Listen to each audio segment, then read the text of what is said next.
This is a story of how the Nintendo Virtual Boy came into the gaming market and left in less than a year. The year was 1995.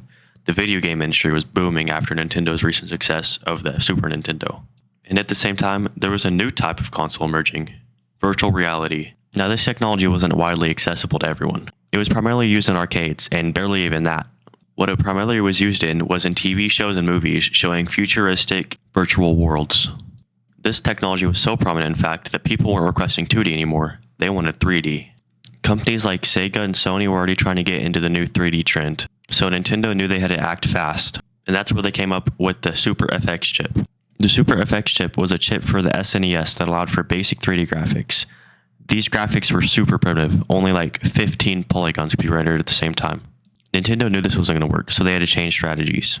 They actually reached out to their number one engineer, Gunpei Yokoi. This engineer was so important to Nintendo that he created the Game Boy and the entirety of the Game & Watch series. The Game & Watch series is pretty much what its name states. It's a game and watch. Think of those little consoles that McDonald's used to give out. This series was around 5 years before Nintendo actually started making consoles for real. But that's beside the point. Gunpei's primary thinking strategy was use old technology in new ways. That thinking had already made Nintendo billions. Think of the Game Boy. The Game Boy released in 1989 and contained a dot matrix screen. These screens were phased out way back in the 70s, but Nintendo used them in 1989. Why? They cut costs and were easy to produce. This kept the Game Boy relatively cheap at only $90. This $90 price tag made the Nintendo Game Boy grow so much in popularity that they went on to release 7 more iterations of the Game Boy.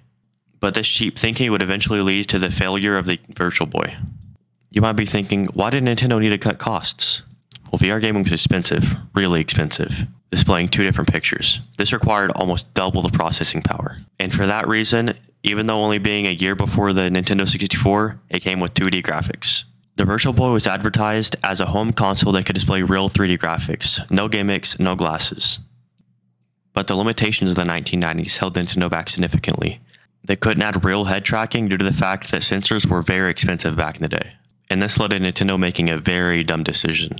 Instead of letting the console attach to your head like a real VR headset, they had it set up on a tripod. Think Oculus Quest on a GoPro tripod. And these weren't the only cost-cutting measures that made the Virtual Boy fail. You see, LCDs were relatively new technology, and getting them in full color was pretty expensive. Plasma TVs were still widely used, but they were large. And CRTs were ginormous and posed serious health risks, shooting photons directly at your eyeballs. And to keep the photons from flying out and hitting you, they had used giant pieces of glass and vacuum tubes. So let's say something hit the Virtual Boy while it was in your head or you fell. These huge pieces of thick glass would come flying directly at your eyeballs. And not to mention the vacuum tubes. Since they use vacuums to create essentially zero pressure, these things had a lot of force behind them. And if the glass broke, they would explode and shoot glass everywhere. So not only would the glass go into your eyes, it'd probably go through your eyes and into your head, which, isn't very fun. So Nintendo's solution to this problem? Just use red LCDs. They're much, much cheaper and use a lot less power to operate. A full color LCD would require at least 12 AA's, where the red LCD would only require 6. But this cost cutting wasn't even the worst part. The worst part came when you had to play it. As I mentioned earlier, to cut costs, there was no head tracking, so Nintendo just set it stationary on a table instead of attaching it to your head directly. While this most likely made the Virtual Boy less expensive, it also made it a lot worse to use. Instead of being able to secure your head into the headset like most VRs nowadays, it had a tripod that you set it up on a table with. And this tripod made it absolutely miserable to use. It wasn't adjustable at all, so you had to lean down and look into it to even play it. This made it feel more like you were looking to a museum exhibit instead of a real console. Not long after the release of the Virtual Boy were there returns. Customers sent the Virtual Boy back to stores saying that it caused them severe headaches, eye strain, neck pain, and much more. After realizing this, Nintendo started issuing warnings every time the Virtual Boy turned on. The console would ask you if you would like to pause every 15 minutes to take a break. Now obviously there's a way to turn this off, but that still didn't stop people from blaming Nintendo about their eye strain. The worst part about this console? It could have released with 3D graphics. But Nintendo felt that powering 3D graphics with AA's would be way too expensive. And Nintendo already had a 3D console in development. It was nicknamed Project Reality, that was later nicknamed to Ultra 64, that had a final name change to Nintendo 64. And Nintendo actually thought that the Virtual Boy was going to compete with the Nintendo 64 so much that they got the Virtual Boy out the door as soon as they could. This is why the Virtual Boy was received so badly. Instead of waiting to release the Virtual Boy and making it an actual good console, they just threw it out the door as soon as they could so it didn't compete with the Nintendo 64. In fact, this console actually failed so bad that it only had 22 games ever released for it. And out of these 22 games, only about 2 were good, like Wario Land.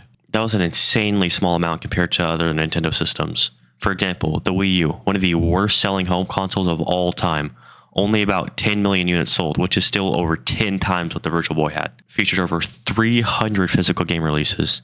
And every single physical game release has to be quality control checked by Nintendo to make sure that it's high enough quality to be on their consoles. As you can see nowadays, that's not the case for the Nintendo Switch.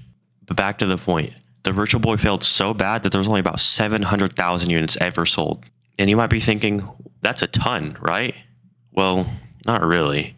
I mean, the Wii sold 100 million units. That's over 150x what the Virtual Boy sold. And Gunpei actually felt so bad about this failure that he left Nintendo in the following years. And unfortunately, in 1997, less than a year after the Virtual Boy discontinued, Gunpei passed away in a car accident. And Gunpei's idea wasn't actually a bad idea. It was just too far ahead of its time. Even today, systems using the exact same technology that Gunpei invented for the Virtual Boy. If you own a 3DS, go get it and turn on 3D Slider. You're pretty much using a Virtual Boy right there. Yep, the 3DS uses the exact same technology that Gunpei made for the Virtual Boy. And if you own a PlayStation VR, Oculus Quest, or Valve Index, go and turn those on. You'll be using a Virtual Boy there too. So essentially, Nintendo's biggest failure actually led to one of the largest gaming industries ever created that's still growing today. And that's usually the story with Nintendo. And if you go look at the failed Nintendo PlayStation, that actually created the biggest gaming company in the world today, PlayStation. And Nintendo's rejection of Microsoft, that created the Xbox. So essentially, everything you know today wouldn't be a reality without Nintendo. So yeah, that's how the Virtual Boy came into reality and disappeared within less than a year. If you guys enjoyed this video and want to see more videos about obscure consoles and failed technology, then subscribe. I try to upload as much as I can every single time I find a new piece of technology, and I've already made a few videos and shorts that you can go watch right now. But thank you guys for watching, and I'll see you guys in the next one. Peace out.